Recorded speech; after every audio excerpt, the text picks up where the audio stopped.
Olá, bom dia, turma do terceiro ano. Aqui quem está falando é a professora Esther Reis, de Língua Portuguesa e Redação. Essa videoaula foi elaborada para darmos continuidade aos nossos conteúdos, da nossa avaliação conclusiva. Vamos lá. Primeiro, não podemos ter dúvida das partes da nossa gramática e precisamos ter conhecimento dos conteúdos às quais cada uma dessas partes se refere, certo? Fonologia, morfologia, sintaxe, semântica, estilística. Iniciamos o ano de 2020 lá com a estilística, com as nossas funções de linguagem. E com a sintaxe também. Fomos lá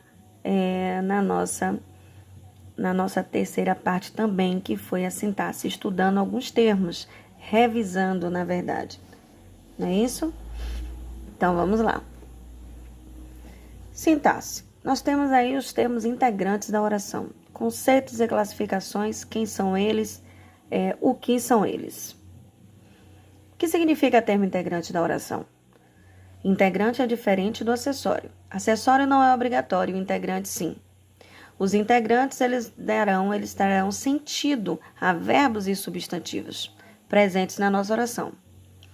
Quem são eles? Eu tenho objeto direto e indireto, que são chamados os complementos verbais, complemento nominal e o agente da passiva. Certo? Vamos seguir. Iremos aí iniciar com complementos verbais. Complementos verbais, objeto direto e indireto. Qual a diferença dos dois? Muito fácil. Ele vai ter a necessidade, não é isso, de um complemento sem preposição, que no caso é o direto. E o outro terá a necessidade, ele irá exigir um complemento por meio de uma preposição. Os dois, objeto direto e indireto, irão completar o sentido de verbos transitivos. Verbos transitivos são aqueles que exigem complemento com ou sem preposição. Eu trouxe aí alguns exemplos. Primeiro exemplo. A mulher ama o passarinho. Primeiro, meu centro das atenções nos complementos verbais já está falando, é complemento de quem? Complemento do verbo. Então, meu centro das atenções será quem? O verbo. Vou identificar o verbo ali, ama, é o verbo amar. Logo após ele, eu tenho aí o complemento, o passarinho.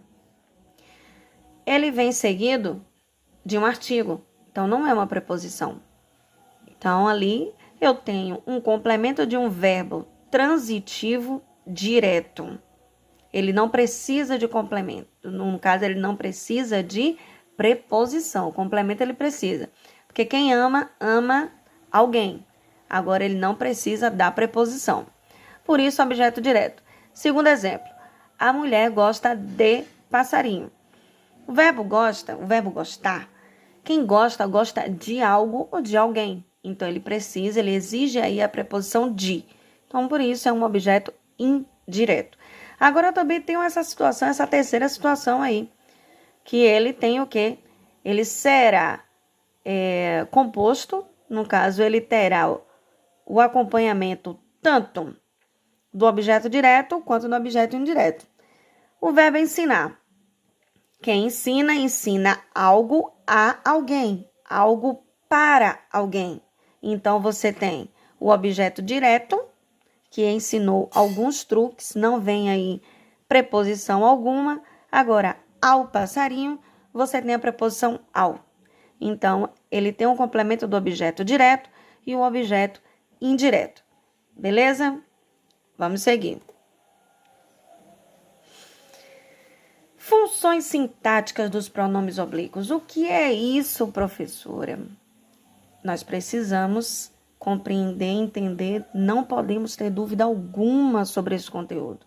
Vai lá que você se depara em uma questão do vestibular, onde ele lhe traz um pronome oblíquo átono, e ele pede, a questão só tem complementos dos verbos com os pronomes oblíquos átonos, e você precisa identificar qual a alternativa correta. Eu preciso identificar Quem representa aí? Quem vai me direcionar ao objeto direto, objeto indireto? Vamos lá.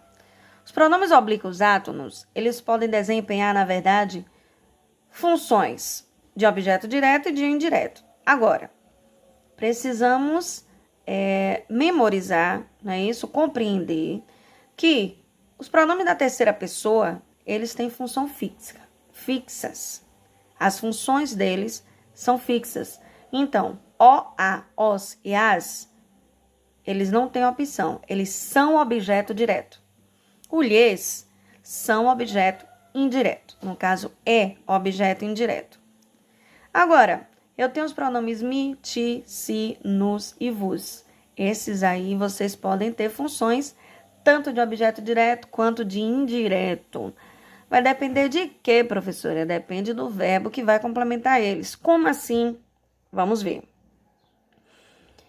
Eu tenho aí, preciso te contar um segredo. Eu te amo. Eu preciso identificar os dois ti, no caso, a partir deles aí, eles são objeto direto ou são objeto indireto? Porque eles estão complementando o verbo. Então, esses pronomes oblíquos átonos. Vamos lá identificar. Esse ti, primeiro, está se referindo ao verbo contar. Eu preciso identificar o ti, qual é a pessoa do verbo você. Então, preciso, olha embaixo que eu coloquei um lembretezinho, preciso contar para você. Opa, então identifiquei que vai ter a necessidade de quê? Do para e para a preposição. Então, eu já sei que esse ti aí é um objeto indireto. Vou para o outro. O ti se refere à segunda pessoa, que é o você. Só que o pronome, ele vai vir o você, o pronome pessoal vai vir depois do verbo. Então, eu amo você. Isso não precisa. Então, logo depois do verbo amar, vem o você. Então, ele se refere a um objeto direto, ele não precisa de preposição. Sempre que vier os pronomes oblíquos átonos, que você precisa identificar se a função dele é objeto direto ou indireto, vocês vão fazer isso. Vocês vão identificar a pessoa do pronome, certo? E vai fazer essa articulaçãozinha que eu fiz aí nesse exemplo para vocês. Beleza? Entendemos aí tudo certinho? Vamos lá. Agente da passiva. O que vem a ser o agente da passiva? O termo que indica quem ou que executa a ação de um verbo. Precisamos memorizar essa parte aí. Precisamos aprender. Compreender. Agente da passiva. Então, ele também, assim como complementos verbais, o agente da passiva é um complemento do verbo. De que forma? É aquele termo que indica quem foi que fez alguma coisa ou quem ou o que executa. É uma pessoa ou foi o que executou aquela ação. Vamos ver. Esse primeiro exemplo, por que eu coloquei voz ativa e voz passiva? Porque eu só tenho agente da passiva na voz passiva.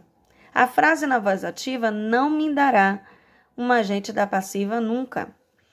Então, eu preciso que a frase primeiro esteja na voz passiva e não na ativa, certo? Eu tenho aí a estrutura no caso da minha oração, a estrutura do agente da passiva. Primeiro, a minha frase, ela vai apresentar um sujeito. Depois, o verbo auxiliar, o verbo principal no particípio, que é aqueles terminados em ado, ada, ido. E depois vem o agente da passiva. Qual a diferença do verbo auxiliar e do verbo principal? O verbo auxiliar vai indicar o quê? Muito fácil. O verbo auxiliar, ele vem acompanhando o principal, indicando o número, ele vem indicando pessoa, modo, tempo, e vem indicando também a voz. Então, por isso, ele é o auxiliar aí. Embaixo, nós temos aí, destrinchei, classifiquei cada termo, nós temos uma análise, não é isso? Fizemos aí uma análise. Sujeito paciente, quem é o sujeito? Depois vem o verbo auxiliar, o verbo principal, que ele deve estar no particípio e logo depois vem o agente da passiva. Muito simples, não é isso? Muito simples aí de compreender.